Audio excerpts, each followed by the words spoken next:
Hi, welcome back to the Harpreet Singh Show, and you're watching Tania's Truth Talk. And before the commercial break, we were speaking with Kamal Dhillon, domestic abuse survivor, international speaker, and author of Black and Blue Sari.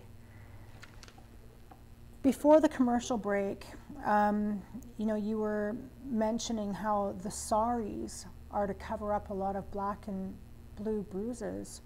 Would you say that in the Indian culture that the abuse is more prevalent because of the culture? Yeah, abuse isn't cultural, I have to say that. Okay. But certain components of the abuse is very cultural, where we're not encouraged to speak out. We're actually very discouraged in that sense, where we're supposed to keep the family name intact, not speaking it out. You know, like my father said, if you continue to speak or others will find out, who's going to marry your little sister? So we keep protecting the family name. That's right. So, but when you get married, you move into your husband's parents' house. So then it's also, you're kind of feeling ganged up on to some degree. And we protect them too. Right. Yeah. So what was your breaking point? It came the night he took me for the last time to this ocean. There was something in me because it was past midnight. Okay. By this time I had all four children. Right. And they were in the back seat, and just the look in his eyes. Mm-hmm. And the look could have killed me. Right. And I knew that tonight I'm not coming back. I'm not driving this road backwards. I'm only going one way. And when we got to this ocean, he pulled me out of the car. And I said my goodbyes to my children. When we got to the end, like, he was pulling me, grabbing me by my hair, pushing me down. So the docks was quite slippery. Right. And I slipped, and I held out to the metal rails with everything in me. Right. And he taunted me, he mocked me, he kicked and punched, and anything that he could do, he did. And I had actually, he crushed one of my knuckles too that day, hoping I'd let go. And then he started to laugh at me and say, "Where's your mother? Right. Where's that cop that arrested me? Call him, they'll help you today." Right. And I'm in a different country. And so when I wasn't screaming, he kicked me so hard I lost a tooth. And then I started to scream. I thought, if anything, somebody will hear it after I'm gone and say there was a woman screaming. Right. And that's when I heard a man's voice. I saw a light. And by those two actions, I was saved.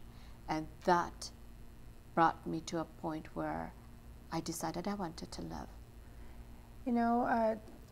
You come from a Sikh religion, and you are now a born-again Christian. And I believe that, God did not allow 1 ounce of your pain to go to waste, and that when you turn to Jesus Christ, he got the glory in all of this. Because in a sense, you took up the cross to help so many more women get out of this. And speaking out against this in your culture is very dangerous, but it's so brave, and I really commend you for that, Kamal. You're an inspiration to me and to so many others. And what was it that made you want to turn to Christianity and give up Sikhism? I was sitting in the airport when I was escaping the country and coming back to Vancouver. I had lost everything by this time, including my children, my 4 children. Right. And I'm sitting in the airport late night facing the wall as I wept, because I did not want anyone to see me crying, until this family came over. And she just sat and talked to me, and finally, because I had trust issues, yes. I asked her what she wanted. And she said, I'm just here to tell you that Jesus loves you and he has a plan for you. And so, that started a whole new debate with her.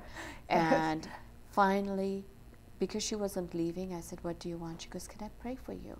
Right. And I said, "On the condition you leave." And she prayed, and she didn't leave. And I said, now what do you want? She said, I want you to pray. And that night, I invited Jesus into my heart. And I had a journey for about 3 years. I was battling. Right. I was battling with God. I said, if you're a true loving God, do this and this and this. Right. And He did. Right. He did, and He exceeded what my expectations were. And I found my love. Jesus. I found Him. Yes. And I have no lack. Right. I am just so content. And when you talked about, He uses everything that you've gone through, and I believe He collected every tear of mine. Yes. In the dark places when no one was there, yes. He was there. And it's through your times of brokenness and when your heart is hurting that Jesus is doing surgery on your heart. And when you're getting surgery, it hurts. And I'm certain that looking back, and the same thing with me, looking back, it was in those times of brokenness and the worst despair was when I grew the closest to Jesus. Yeah. When you're in the valleys, right? Yes. Yeah. And now you have an artificial jaw. You're going to be going in for more surgery. Can you tell me more about that? Well, I've had 9 jaw surgeries so far. 9. And I now have an artificial, which is metal. Right. And this metal has, there's a lot of complications going on, and the muscles around my jawbone in my mouth have now turned into bone. Okay. And so I need surgery soon, real soon. Okay. And so that'll be done again as a major surgery. Oh my.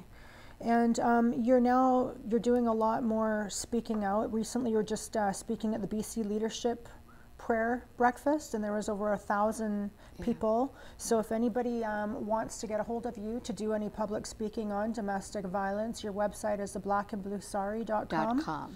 And that's where they can reach you. Now you're also going at a different angle now, where you're teaching on bullying as well. What made you want to go in that area? Is that to prevent younger children from becoming abusers? Well, when I thought about it, and I thought, how does bullying and this go? Well, I lived with a bully. Right.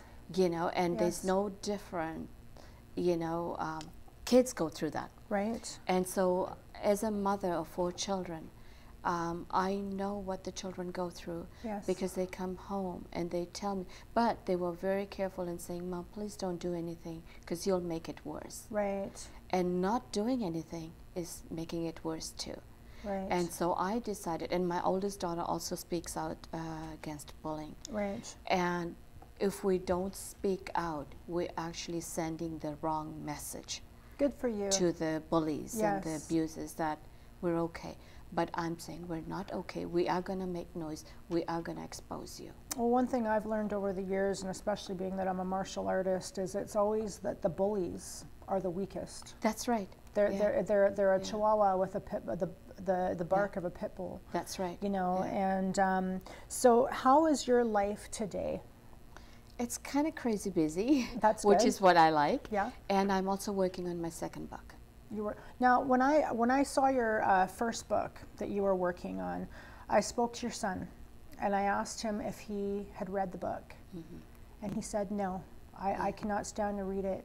It was just about 9 months after that I'd met you that my book had come out. Both my sons refused to read it. It's just too painful to hear about what their mother went through. Right. Yeah. So you're traveling, you're speaking. Tell me more about that. Yes, I get invited to all sorts of places. I was, last year, this time I was in Washington, D.C. speaking to the World Bank and International Monetary Fund. And because they go out to the G20 countries where they deal with abuse of victims and workers. And so they wanted to hear me talk.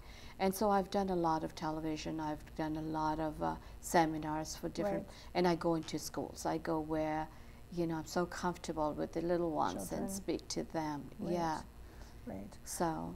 Well, thank you so much for coming on the show, Kamal. It's always a pleasure to be speaking with you, and you're such an inspiration to many. Thank you. Well, there you have it. Kamal Dhillon, the author of Black and Blue Sari, international speaker and author. Tune in to Tania's Truth Talk on the Harpreet Singh Show next week. There's more amazing guests to come.